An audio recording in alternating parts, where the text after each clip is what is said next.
The Secretary General just concluded his meeting with the permanent representative of Venezuela, Ambassador Samuel Moncada. During the meeting, the Secretary General reiterated his publicly stated position on the U.S. military action in Venezuela. The Secretary General also expressed the availability of his good offices to support a possible inclusive national dialogue in Venezuela. I believe it's been reported that the U.S. seized 2 oil tankers while during the meeting between, I think, the Secretary General and the Venezuelan ambassador. Does the UN have anything to say on the latest development? Yes, we're of course aware of the situation.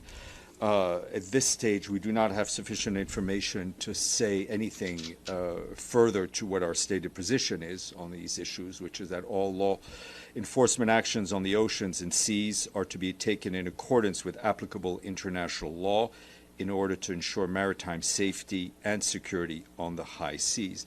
And we would want to see avoidance of any further escalation. In a relative issue, the White House also claimed that they're going to manage and control the oil production of Venezuela. As far as I understand, there's a GA resolution suggesting or decides that the natural resource there's permanent sovereignty over natural resource of one nation.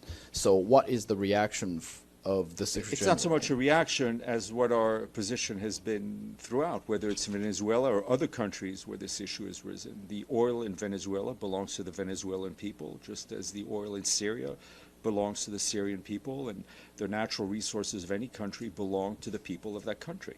But the President Trump and Secretary Marco Rubio also claim that it's for Venezuelans' own benefit. I mean, does that make any sense? No. I will leave it to journalists to make sense of what's going on in this world. Regarding the SG, you said that he reiterated his public position, which is well known about Venezuela. But that, I believe you said he offered his good office. The SG offered his good offices to support an inclusive dialogue in Venezuela. Can you expand on that? Well, I mean, as we know, there have been what word should we use? Issues, tensions between the government and the opposition, and the Secretary General is offering his good offices to help a national dialogue in Venezuela. Is he so he's in touch with the opposition? Your microphone's not on. You know, it's lit. Okay, no, go ahead now. Okay. Is he actually in touch with opposition? Other people have been in constant touch with the opposition. This was an offer to the government. Let's see where things go. And one of the question is, numerous countries, not just the United States, but Europe and others, believe that the Maduro regime is an illegitimate regime that did not allow a peaceful transition of power. Does the SG have a view about that? I think we've been very clear on our concern on the elections, right? Secretary General sent independent experts. From this podium, we called for greater transparency in the publication of the results. So I think our position stands and is not modified in any way. The Secretariat is not in the business of deciding who is legitimate and not legitimate. There is a Venezuelan delegation to the UN. Like any other delegation, I'm not aware of any challenges to its credentials. The issues you raised are bilateral issues between countries. Steph, can you share more details on the meeting that the Secretary General had with the Venezuelan ambassador? How long was it? Where did it happen? And was there a request on the part of the Venezuelan ambassador for the Secretary General to call for the release of Maduro and his wife? In terms of what the Venezuelan delegation said, I don't speak for them. You should speak to them. The meeting took place on the 38th floor, lasted about 45 minutes, I think.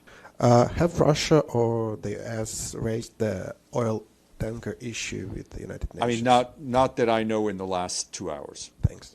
Okay, Dulcie. Yeah, did the Venezuelan ambassador ask the Secretary General about the full diplomatic immunity as a sitting head of state request that he mentioned in the Security Council meeting? I'm not aware that that was raised, but you should ask the Venezuelan mission. Obviously, given Israel's decision to suspend 24 humanitarian organizations, including Doctors Without Borders, besides the SG statement, is there any behind-the-scenes backdoor efforts to get Israel to reverse on that decision, given what's there are happening in constant contacts between our colleagues in Jerusalem, notably our political and humanitarian colleagues, and the Israeli authorities, and try to make it easier for us to deliver humanitarian aid. Yeah, delayed follow-up. So we will ask the Venezuelan mission what they said. What did the Secretary General tell the Venezuelan ambassador in that meeting? I kind of read out what I was able to share with you. So I understand your legitimate need and request to get more information, but what I shared with you is what I'm able to share with you. Now Secretary Rubio says that that the United States will buy Greenland from Denmark instead of using military means. Is that better?